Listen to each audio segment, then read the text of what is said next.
das coisas de mentira. Esse é um título de um texto da Sandra Pesavento que vocês já devem ter, alguns já devem ter lido. O mundo verdadeiro das coisas de mentira. Está naquela revista do Instituto Histórico da Assinatura de Vargas. O mundo verdadeiro das coisas de mentira, que ela faz um estudo iconográfico de alguns quadros clássicos sobre o período arturiano. E aí ela diz assim, poxa, é impressionante como o rei Arthur é uma lenda medieval, mas a maior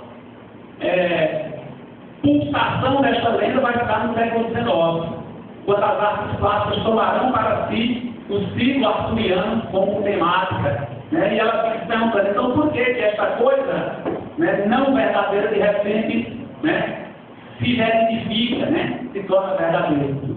Então eu estou dizendo assim, e tem também o Durval, que lançou um livro recentemente, há 2 anos, cujo título já é, por si só, uma exclamação de que nós estamos vivendo um momento de profunda transformação nos materiais da oficina dos historiadores. Eu me refiro ao livro História, a Arte de Inventar o Passado, cujo título ele tirou de um artigo muito anterior, que eles publicaram na revista Cadernos Históricos da UFRN.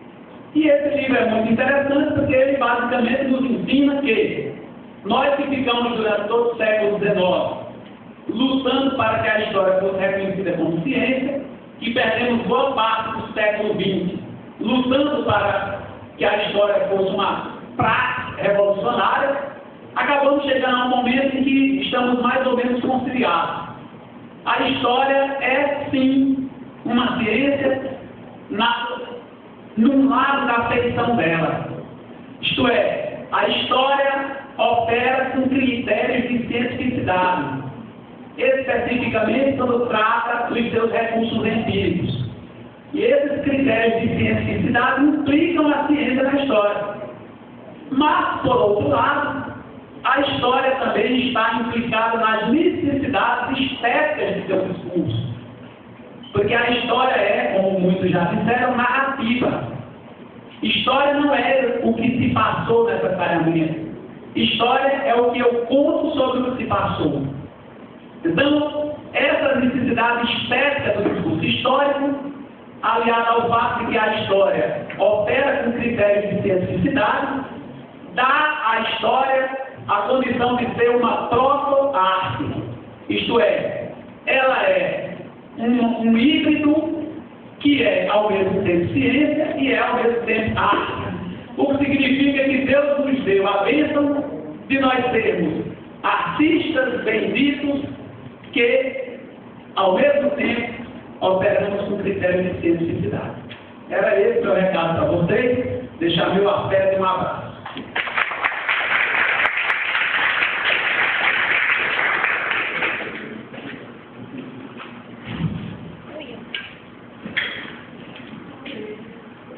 Alô.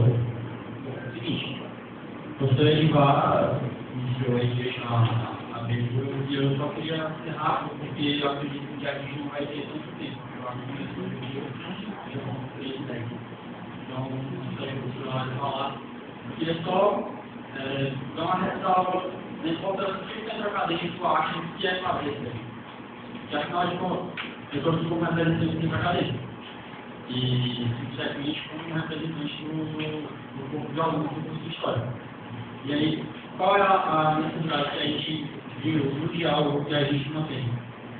Até com os próprios estudantes. A gente está criando um espaço que a gente possa estar propriamente problematizando diversos pontos da história, no caso, a gente pode ter uma educação, porque tem muitos pontos deficientes na nossa discussão.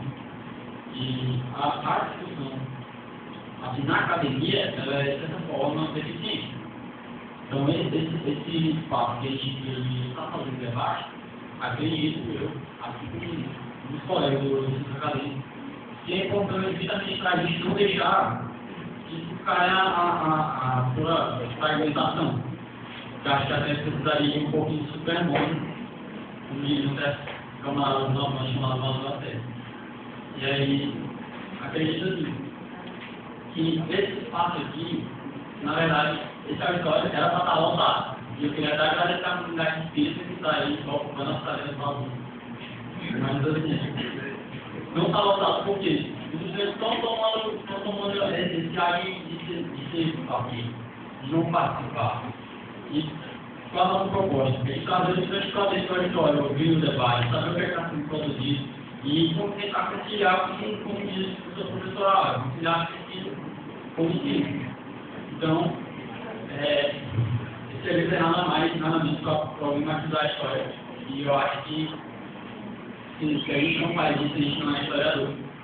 Então, eu acredito que essa é a importância do evento.